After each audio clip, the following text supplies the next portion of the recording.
mình thơ sợ ấy.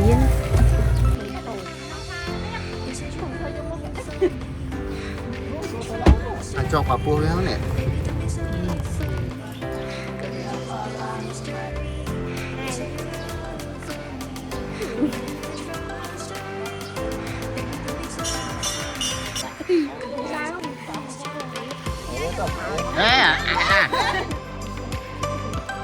Tôi nói bánh.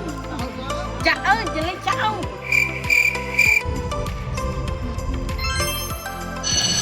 Nó sẽ phiền rồi đấy từ mạch nhạc này.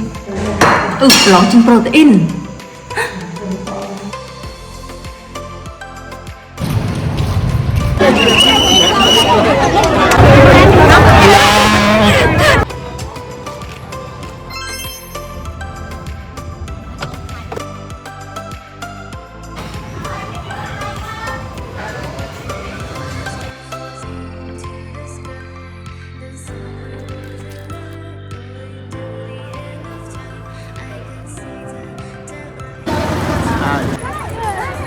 Lẹ o văn nâng ấy ơi là lô tăng với chừng ai mà nè